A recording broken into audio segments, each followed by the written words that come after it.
Hey guys, welcome back to the channel. Today we're going to be watching a video called Explaining Europe to Americans. Super intriguing, let's check it out and comment, like, subscribe, and start. Europe, the land of weird European movies, the metric system, the relaxed laws of underage drinking, and the starter of both world wars. Lately I've been seeing a lot of information about Europe and it's been a bit misguided. So here I present to you a little crash course about this part of the world. So let's start off with geography. Unfortunately, or fortunately, Europe does not look like this. It looks like this. Europe has over 40 countries, so many it's countries. much more than just France, Germany, and Italy. And saying you visited Europe is a very broad term because this part of Europe is very different from this part of Europe. Yes. The biggest country in Europe is Russia. And the smallest country in Europe is the Vatican City, which is basically a giant building with a giant park. Europe can be divided depending on how you look at it. It can be divided politically, geographically, or historically. For example, here, the east from the west, and here, the red from the green from the turquoise, or Southern, north? potato tomato regions. So let's look at the general way of how Europe Tomato can be Europe, divided. Mediterranean. Firstly on the list is, of course, Western Europe. These are the countries that people want to move in, live in, and be born in. They are economically better off and they have a lot of work opportunities. These countries include Germany, France, Austria, Belgium, and if you don't count the British Islands as their separate thing, then they also are in the west of Europe. Next up we have Northern Europe. A lot of these countries are doing great, or even they're better off in terms of quality of life. Yeah, aren't they Except for better? Sweden, it's having a rough patch with crimes, apparently. But they're pretty Really? cold, and in the winter it gets really dark, so not a And lot of cold. people want to move there necessarily. Not only are they cold when it comes to weather, but also when it comes to their friendliness scale. They're usually considered a bit more unfriendly or reserved. These countries are also referred to as Nordic or Scandinavian countries. They have a lot of Viking heritage and they like to fish. They have a lot of fish and water around They're them. surrounded by Moving water. on to Southern Europe. These are the countries that people like to visit on vacation. They're warm, maybe too warm for some people, and by some people I mean me. They have great food and wine, they're pretty friendly, and some of them like to take naps in the middle of the day, which sounds like a dream. But their economy is not doing that great. And if you're wondering why is this section a darker orange, well, Yeah. I'll get to that in a bit. And now we have Okay. Eastern Europe. Well, the problem with Eastern Europe is that nobody wants to be called Eastern Europe. This division No. was based on the time when the Fire Nation attacked, so a lot of these countries were occupied. Since East of Europe is not the best area to be associated with, countries like to identify themselves with other names. For example, Romania, as? Croatia likes to be called the Balkans. Estonia, Latvia, and Lithuania are the Baltics, but to be honest, they're quite high up geographically, so maybe they could be considered even Northern Europe. Poland, Czech It's Republic, true. and Slovakia likes to be called the Central Europe. And now we're left with countries that are not doing that great for multiple reasons. And I would say maybe they would rather be called Slavic countries rather than Eastern Europe. You can be both, but one of them sounds a bit more cool than the other one. So if you agree with the concept of Central Europe, Sure. then scratch whatever I said before about Europe looking like this. Now Europe looks like this. And I have to say I have nothing against being called Central Europe or the existence of Central Europe. I think it's just funny how nobody wants to be called Eastern European. It's the So then lastly, connotation. we have Central Europe. Basically all the German-speaking countries and more. These countries are located in the core economic region of Europe. They have stable governments and a relatively high quality of life. And these countries also love beer, and they like to fight on who drinks the most beer. This is an interesting Really? correlation I found. Not that it's related to geography, but it's an interesting fact. It is. With all that said, the number one thing you should remember is that Europe is not a country. It is a continent that has a lot of countries. So true. And if you know where the capital of Paris, Berlin, and London is, you're doing a good job and you should pat yourself on the shoulder. And I Great. definitely don't expect you to know where Malta is, which In is Italy. right here, and it's very small. I don't even expect people from France to know the capital of Latvia. So if you know a little bit about this place, it's already pretty good. I think one of the most important things is just not to make assumptions. For example, It's calling true. Lithuania basically Russia is very disrespectful. For Lithuanians, Or obviously. Ireland is the same as UK. No.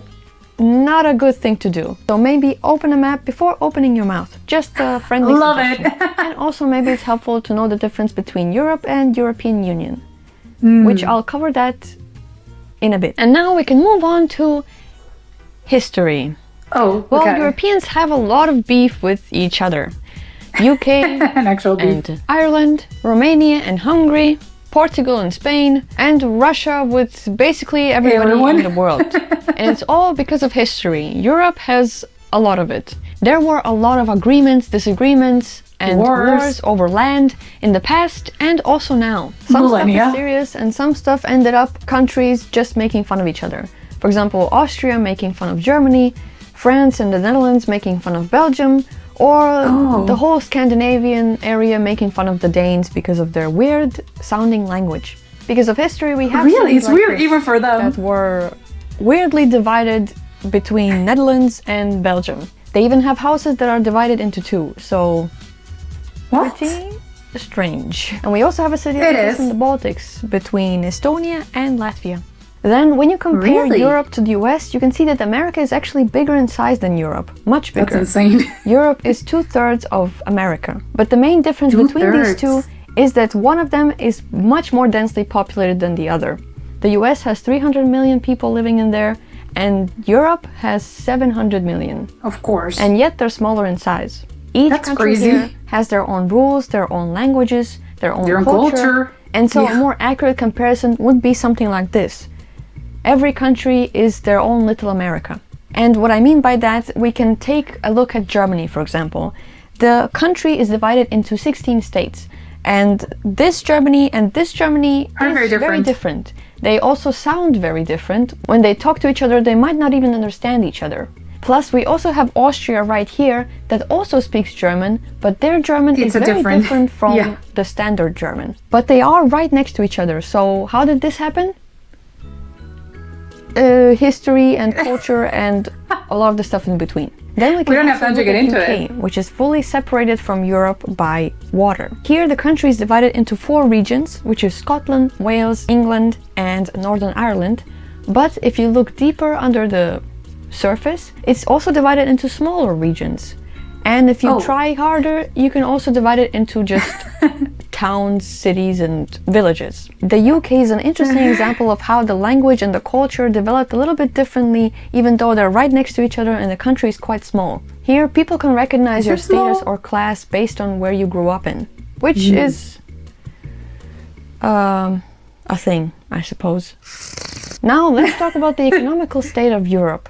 Firstly, let's cover what is the EU, or European Union, as they say. It is an international organization comprising of 27 countries that govern common social, economic, and security policies. It's only half of EU Europe. That's surprising is to me.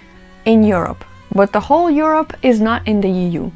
Just like a square is a rectangle, but a rectangle is not a square. What I mean is that not all European countries are a part of this. Some do want to join and some want to leave, for a variety of reasons. From my understanding, this is the EU flag, not the Europe flag, but we do use it as a Europe flag to represent the unity of Europe, Yeah. which is a little bit confusing, but there's not much I can do. The nice part about the EU is that a lot of European countries share the same currency, which is the euro currency.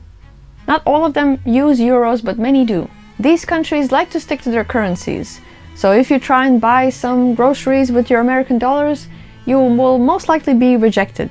Unless you're in course. an airport or some kind of tourist hotspot, then it will not go that well. I mean, would you course. sell me a sandwich if I say I have 200,000 Animal Crossing bells? No. Probably not.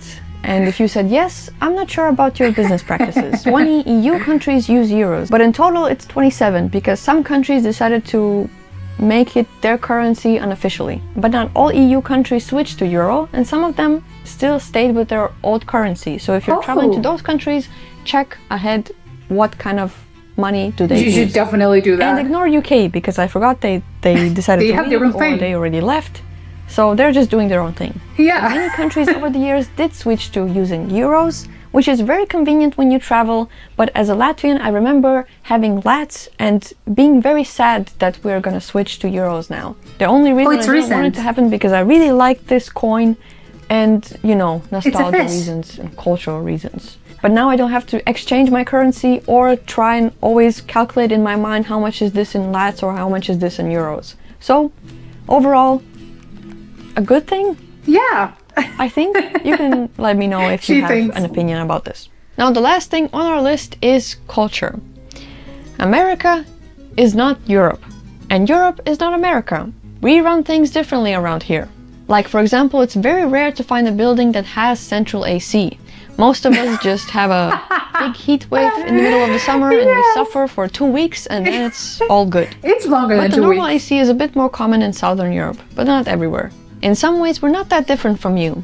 And maybe we're not even better than you, but we certainly think we are. I mean, we also have McDonald's, and we do like our convenient cars, but we're not that obsessed with it. And our cities don't look like the medieval times. I mean, some do, but we certainly stopped throwing trash out of the windows and burning witches. As mentioned before, Europe has a lot of countries, so there's a lot of different cultures, foods, traditions, and preferences. And so I gathered some cultural things to generally know about Europe. The first thing on my list is that you're probably not Italian. If the only thing that makes you Italian is that you took an ancestry test that told you that your blood is 57% Italian, you're probably not Italian. It doesn't count if you have Italian ancestors from the 1800s that settled to America. If you didn't grow up in Italy, you don't have any Italian relatives, like grandparents, parents, or aunts and uncles, and you don't know how to speak Italian. I'm sorry to say this, but you're not Italian. Being able to pronounce mozzarella correctly or having a family recipe of spaghetti and meatballs doesn't give you an Italian passport. Plus, spaghetti and meatballs is an Italian-American dish. They don't really eat that in Italy. Don't get me wrong, it's a nice fact and it's fun to know where your ancestors came from, but it doesn't mean that you have the right to claim to be this nationality. Then, a lot of people here are bilingual, but that does not mean that they know English. Oftentimes in most schools you learn 3 languages. Your language, the neighboring country's language, and most likely English. Or whatever else you want to learn. But that does not mean everybody speaks English or want to speak English. So it's always nice to learn a little bit before you come here. Even just knowing how to say please and thank you is already something. Then thirdly, in Eastern Europe and in Northern Europe, people don't really like small talking with strangers. Plus, walking and smiling alone is considered weird. They probably will think you're crazy. People here are reserved and cold because it probably is cold most of the time, and they don't like to waste their energy on things that don't really matter. So if you see them smiling, it's most likely sincere. Then next we have Sundays. Some countries consider Sunday as a holy day, so a lot of shops and grocery stores are closed. Or they might not be open at their usual schedule. Germany and Poland are quite serious about it, so you'll just have to deal with it. Food is also a big part of our culture. So here is a subsection about food in restaurants. Well, first of all, let's talk about additives. The EU is cautious of what we put in our food. As you can see, the fries from McDonald's, here is a list of ingredients in the UK, which I think by that time was part of the EU. And here is a list of ingredients that they use in the US. Way more things that I don't know what they are. Do they taste the same? Don't get me wrong, we have many ingredients that start with the letter E and end with a number, but we are very selective of which ones we want to bring into our club. What I've learned from food theory is that EU takes the approach of guilty until proven innocent. Meaning, if the additives are proven to not be harmful, then they're accepted into our food chain. Each country has their own specialties and traditional foods, so there's lots to experience and to try. So we'll probably find it a little bit weird if you stick to McDonald's and Starbucks and Dunkin'. Yeah, why would you do that? At home, a 10-minute drive away from your house. But I do have to say, if you're going to these places to find something new, something that is not sold in your country, then I think it's fine. I've done it. For some reason, people are judging me for this, but I want to know what a macaron tastes like at a French McDonald's. I'm curious, is it good? Is it bad? Well, now you're telling me about the fries, now I want to have them. Speaking of restaurants, prepare yourself that the service will be just okay. They will not go above and beyond to please your every need. They might not be fast and they might not be friendly. They are humans Oh. that have emotions and down days and are not full of energy all the time. And they will leave you alone to eat your food and might not check up on you at all. I've been to plenty of cafes and restaurants where they did have very friendly and good service, but not all of them will be like this. And so just be mentally prepared that they will not take your dish back and give you a refund if you just don't like it. You'll just have to pick something better next time. Then also we have It's your tipping. fault. In most countries, waiters receive a fair minimum wage. But it's still minimum wage, so it's quite low. So we do like tipping, but just 5 to 10%. A more modest tip. Or you just round off the bill that the number looks nice. But the tipping etiquette can be different for each country. For example, in Germany, you tip when you pay. But in France, you leave a tip on the table when you leave and already paid. Oh. What I hear a lot of people from America living or visiting Europe say that we don't have good Mexican food. And it's true, because Mexico is right here, right next to the United States. And Mexico is pretty far away from Europe. So not a lot of Makes people that sense. know how to cook good Mexican food come to Europe to open Mexican restaurants. And that makes sense because we have a whole ocean between us. Don't get me wrong, I would love to go to a Mexican restaurant, but I don't even know how good Mexican food tastes like because I've never been to Mexico. Of course, just never 'Cause tried again, that. it's pretty far away. So maybe you should implement geography classes into your school education. Just saying. When visiting restaurants, cafes, and other public places, it is important for us to be spatially aware and not be too loud. Americans have a reputation here in Europe that they're Being loud super and loud. annoying. Maybe they're not necessarily American, they might be Canadian, but just be aware of the situation, if it's quiet or not, and how loud you're speaking.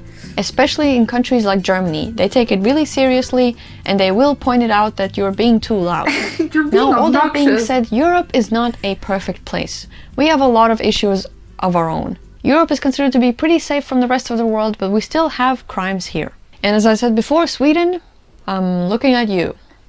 What's up with Sweden? What's happening? And crime? Especially in big cities, we have a lot of scams and pickpocketers. And like all Paris touristy would be the places. first city that comes to mind that has this issue. It gets a Then lot of Europe tourists. also has racial discrimination, some countries more than others. But an interesting statement that I've heard is that we dislike or have prejudices against people from other countries rather than skin color, which I think the description also fits. So we also do It's have kind of our the same problems. thing. So here are some of my final thoughts. Well, if you're an American living in America, you probably don't really care about the intricacies of being European and living in Europe, and that's okay. We don't know everything about you, and I don't think you should know everything about us. We have our own stuff to deal with, but I do think we can learn from each other. For example, having free public bathrooms, or universal healthcare. If you're planning on visiting European countries, I would suggest just looking up some stuff about what to do or what not to do, and some little language bits and pieces of saying please and thank you. Or just in general, be more aware of your surroundings. Not just for Americans, but for anyone out there in the world. So if you like this video and you like to see more of videos like this, consider maybe buying me a little tea or coffee at Coffee. And I want to say thank you to anybody that did already donate. So, thank you. Thank you so much for watching. Happy Christmas, Merry Crisis, and all of the above. Merry Crisis. So, bye-bye. Oh, okay. This was great. She's so funny. I love her. She was because it was very informative, but at the same time, she was very very funny in a deadpan way, which was she was hilarious. But I do think there's a lot of like good points she made. I love like now I have more questions. Like for instance, the thing about the fries. I'm shocked by the fries because now I want to know if they taste different. Although I do know because she said, and I'm low key judging a little bit. She said, I am aware that people judge me because if you go to like someplace new, you like a new country. Or even a new city, I think it's normal that you just want to try, obviously, the local cuisine.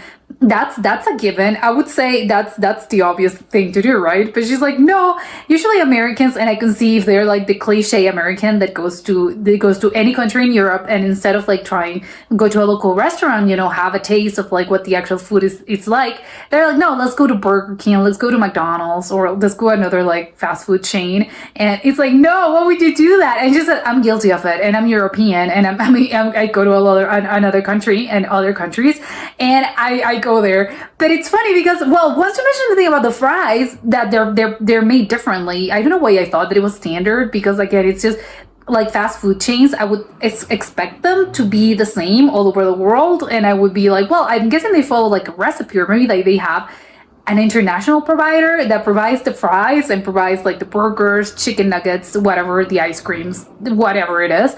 I would think that it's worldwide, so it's gonna taste the same, like in China, in the Philippines, in Germany, and in Mexico. Like it's gonna be the same. But apparently it isn't. I think maybe it varies by country. So now that just pointed it out, I'm like, well, maybe I do want to have like some fries and see if they taste different.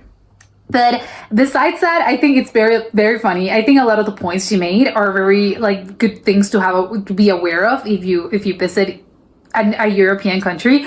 I do think, and I think I'm guilty of it. Like you usually do lump Europe in this whole monolith, and you're just like, oh, Europe in just like this whole thing, like it's just one thing.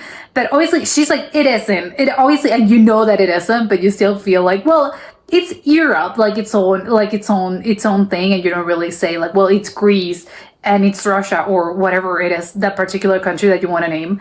But they're very different, like she said. So it's like, well, we probably shouldn't do that, because like she said, it's extremely rude to assume that people, that you're a Canadian, it's different from an American. And they would get offended if you be like, hey, you're Canadian, and they're like, no, actually, I'm from the United States. And it's the same thing as you wouldn't tell an Irish person, hey, like you're British, because they're going to be like, wait, no, like I'm not from England. So I'm not English. So, you know, it makes a lot of sense of them. You know, I think it's more of a thing, but it's true that we probably should be more mindful and be like, no, and say specifically like, oh, Swedish people or Portuguese people or whatever it is that you want to name, because it is true that I think a lot of people are guilty of just saying like Europe in general. But she, like, again, there's many countries. There's over 40, I want to say, even 40 or around 40. And I'm surprised, because you know that obviously Europe is a whole continent.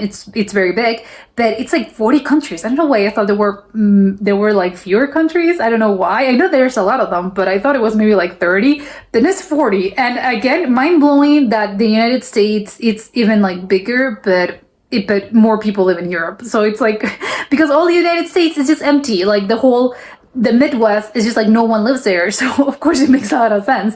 But it's very interesting if you point it out, the thing about like the population and the countries. And I do want to say that I'm shocked, because I didn't know that I don't know why I thought that the whole European Union was like all the countries in Europe are part of all the countries in Europe are part of the European Union. But it isn't, apparently, and there's like only half of them actually, which I'm surprised by, because it's like, well, so you have like over 20 countries that are not part of the European Union. Like, explain to me how that works, because I thought they all were like the same thing, because they're in the same continent. But no, apparently like some won out and maybe like some won in. I know there's got to be like more political or maybe economic reasons, but super shocked by the fact that not all countries in Europe are part of the European Union. Like, that's, wait, what? Oh, please explain that to me. This is incredibly interesting, super funny, and I loved it. But that was it for today, and I'll see you soon. Bye!